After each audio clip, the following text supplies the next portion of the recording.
This video is powered by the pros at Pascal Air Plumbing and Electric. Arkansas owned, Arkansas operated. GoPascal.com. Yeah, Mike, just already being down to Leah and then Mac not feeling very well. You went really deep in your bench. It was like a total team effort, it seemed like. Just what'd you think of, I guess, the way that not only that y'all won, but that everybody was involved? Super proud for those kids that were ready. You know, it gives me hope that they listen to our mantra, if you don't have to get ready, if you stay ready. You know, Carly Johnson in specific has been a kid that's been right there on the cut of breaking into the lineup. You know, Mac didn't practice for 2 days leading up to it. We really literally didn't know until game time whether she'd be ready to go or not. Carly had 2 unbelievable days of practice to gain confidence. That's Carly and Carly have done that phenomenally well, both being ready to play. And then, you know, Sam really felt a lot of pressure today to go out there. And, you know, in the first half, I felt like she just tried so hard.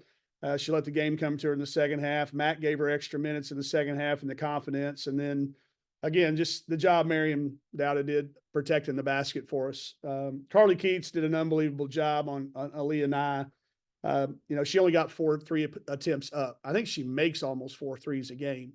And our number was to not let her get it. We lost her a couple of times in transition. I will go back. We've got a bye week this week, a much needed bye week, but I'm not sure I've even answered your question yet, but I'm really proud, Ethan. I'm really proud of our group. The way that they just don't flinch. You know, it's like, okay, Mac's not in. Okay, who's not ready? Okay, who's ready? And, you know, I know for a fact B. Franklin was ready to play tonight too, if we needed her. So it's very rewarding as a coach. It's very rewarding as a staff that, you know, we felt that at the beginning of the year when some adversity hit, some kids decided they didn't want to play with us, and that's drawn us together.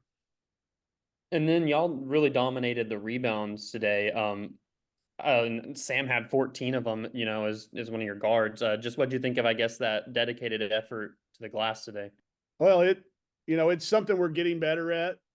It came to fruition today, and we needed every single one of them. Now we can start working. Okay. Now we can start. You want to let this guy record? Yep. Now we can start working on scoring after we get an offensive rebound. You know, I will tell you, I've never seen only 7 points off 21 offensive rebounds. But that's a good thing. I'm proud that because that is an effort thing, that is a focus thing. You know, those lead to stops. The offensive ones, again, are a lot of times it was because we were driving it so well, even though Sam wasn't necessarily finishing. We're getting a lot of rebounds behind it because we didn't allow too many block shots. They only blocked 3. Rebounding has been a point for us that has probably kept us from winning games in the past, but I felt like tonight it helped us win one. And last thing I'll ask is on that last possession, did y'all know that Maryam was 2 points shy of the triple-double? Yeah, I called a play for her, and I don't usually do that, but Maryam deserved it. Again, if it would have been for point, you know, for somebody else that hadn't gotten 12 rebounds at the end, I probably wouldn't have. All right, folks. So we do have an accident here that we're looking at. But I also felt like she deserved the opportunity for it. She also I felt like had a good chance to get to the foul line.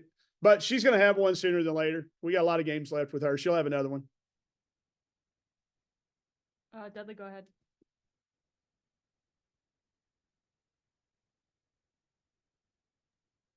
Dudley?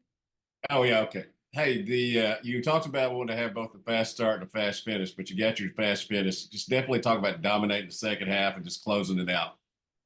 Well, if you noticed, I took a timeout and got on him instead of waiting until halftime. That's exactly what I told him word for word, Dud. I said, we haven't got the pre-part fixed, but I'm not waiting until halftime. And you'll have to ask them, but it's as hard as I've been on them in 7 years here. I got them pretty good. And they all just kind of took it. I think it was kind of one of those, my grandpa always told me to save your crazy for when you really need it. And like I said something, they didn't look at me. And I jumped up and I got it and I got them. I don't do that very often. I save my crazy. And I'm not telling you that's the reason, but I was not waiting until halftime today. Got refocused, and I felt like from that point on, we dominated. So yes, we will continue to work on what is keeping us from getting off to a fast start. Because if we can eliminate that, was it 10-2 or 10-0? What was it when I took the timeout? Maybe we scored once, but it was not a good start again. And you talked a little bit about halftime and all that. You all just kind of increased things at halftime. What did you say to them there at intermission? Walked in and I read the numbers. I don't have it right here in front of me, but I said something like, if you would have told me that, Mac was going to play 11 minutes and Sather was going to play, or, whatever minutes in the first half, and we were going to shoot, 22, 4 for 18 in the second quarter, and we were only down 2, wouldn't you take it? And it was a resounding, hell yeah, let's go. So it was like, and then Coach Schaefer came in and said, hey, we need a Florida State type third quarter. And I just believe anytime you can draw back on a past success, it kind of gets a little bit, we got this. And it just felt like we got this moment. And it did carry over to the third quarter. And then I felt like it just carried over the entire second half. So our kids listen. I think our coaches are saying the right things at the right times. And there is no panic. That's the one thing about doing this so many times, Dud. There wasn't any panic over there, They were like, okay, we've been here. We know what to do. Let's go. And fortunately, we went in time. And wins all count the same. It's just one. But psychologically, going into somebody else's house who's had their best start in almost 10 years, that's got to feel even better.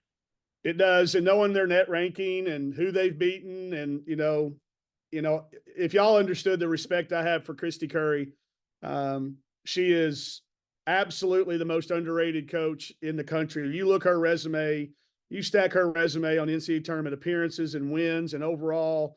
It's just, I told her in the handshake line, I hate playing against them because of the respect I have for her. But we do tend to play very well down here. Phil Elson put the announcer's jinx on it and said we've won 10 in a row down here. That does not even seem possible. But we go into a bye week too, Dud. Think about how that feels. Go into a bye week. I'm going to be out recruiting 3 days.